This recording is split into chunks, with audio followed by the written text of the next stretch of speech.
تفسیر بیان القرآن حکیم الامت مولانا اشرف علی صاحب تھانوی رحمت اللہ علیہ۔ اچھا، یہ بھی عجیب بات یاد رکھو، مولانا حسین علی صاحب بھی 1362 میں فوت ہوئے اور مولانا اشرف علی صاحب بھی 1362 میں فوت ہوئے۔ حکیم الامت مولانا اشرف علی صاحب دارالعلوم دیوبند کے ترجمان ہیں، ہندوستان کے اہل حق کے کامل و اکمل رہنما اور رہبر ہیں۔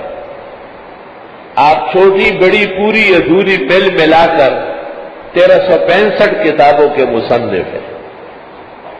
آپ کی زندگی بڑی برکات کی زندگی ہے۔ آپ دیوبند کے اولین فضلاء علماء میں سے ہیں۔ آپ کے علوم اور آپ کی تحقیق پر ہمیشہ اعتماد کیا گیا ہے۔ آپ نے تفسیر بیان القرآن اس شان سے لکھی ہے کہ اس عاجز اور فقیر کو اس پائے کی تفسیر نہ عربی میں ملی اور نہ فارسی میں ملی۔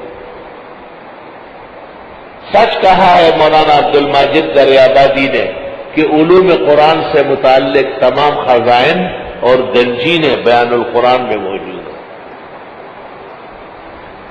آپ نے علوم قرآن اور تفسیر بیان القرآن سے متعلق 17 رسالے لکھے ہیں۔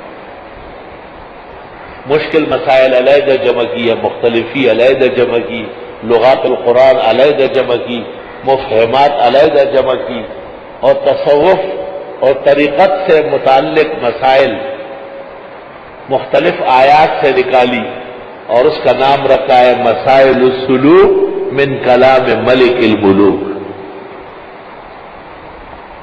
مسائل السلوک من کلام ملک الملوک، قرآن کے کن کن آیات سے تصوف کا کون کون سا اصل اور فرع نکلتا ہے۔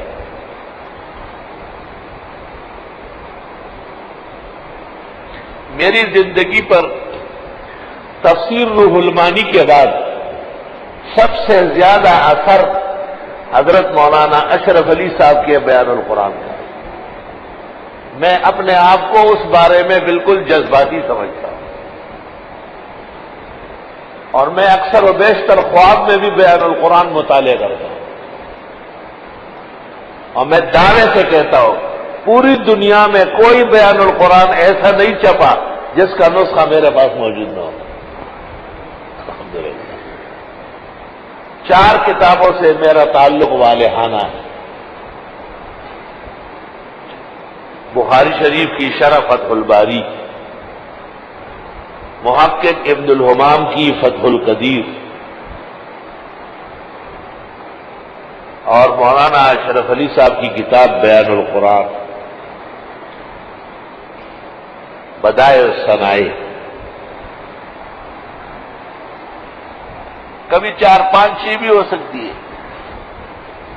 لیکن بہت زیادہ نسخے جو میرے پاس موجود ہے وہ ان کتابوں کے۔ فتح الباری کا بھی پوری دنیا میں کوئی نسخہ نہیں چھوڑا ہے، چھوٹا ہو یا بڑا، 1 جلد میں ہو یا 26 جلدوں میں، 14 جلدوں میں ہو یا 18 میں ہو، سب موجود ہو۔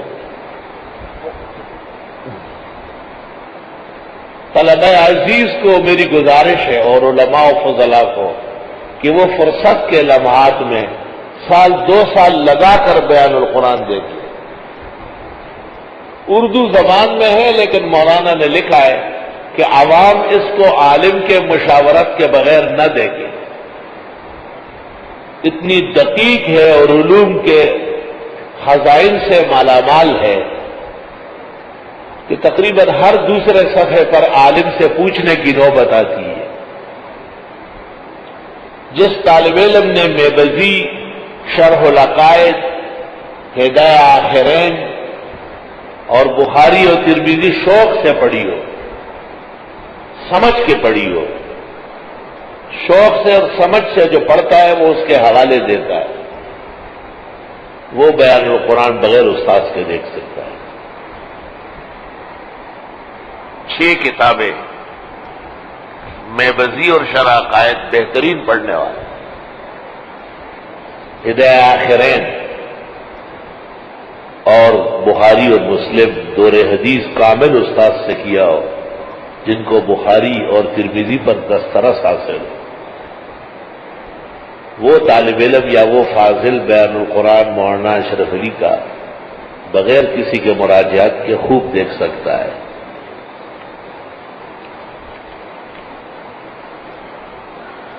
اگر مجھ سے کوئی پوچھے کہ بہترین زندگی، اعلیٰ صحت اور عمدہ استعداد اور فرصت کے لمحات کا کیا شکر کیا جائے،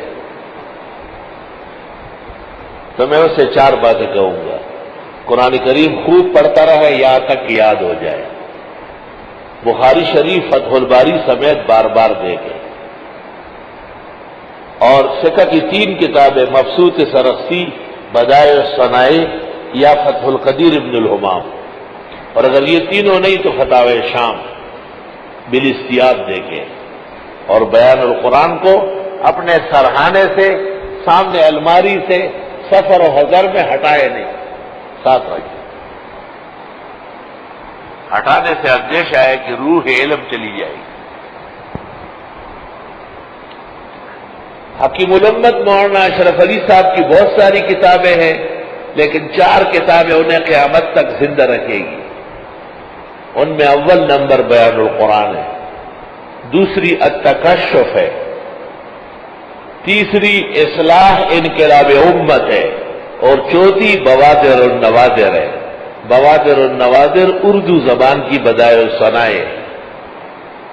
اگر کسی شخص کے دل میں مولانا اشرف علی کی عزت یا عظمت نہیں ہے تو ان کتابوں میں سے کوئی کتاب اس نے دیکھی نہیں۔ وہ دیکھنے کے بعد اگر وہ انسان ہے اور انسانوں سے پیدا ہوا ہے اور وہ روٹی سالن کھاتا ہے، گھاس نہیں کھاتا، وہ دل و جان سے مولانا کا شکر گزار ہو اور اپنی اس زندگی پر فخر کرے گا جو اس نے مولانا اشرف علی کی ان کتابوں کے دیکھنے میں گزاری، اور اللہ کی توفیق کا بار بار شکر کرے۔ میں جو اپنے قیمتی لمحات سوچتا ہوں تو میں خوش ہوتا ہوں کہ میرے کتب خانے میں، میرے گھر میں، میرے ادارے میں، میرے مطالعے میں بیان القرآن جیسی تفسیر ہے۔ اور اگر مجھ سے کوئی پوچھے کہ دیوبندیوں کے اہل حق ہونے کی کیا دلیل ہے تو میں 2 آدمی پیش کروں گا، رسوخ میں اور تبخر میں امام الازہر مولانا انور شاہ، اور عوامی اصلاح میں حکیم الامت مولانا اشرف علی اور ان کی تفسیر بیان القرآن۔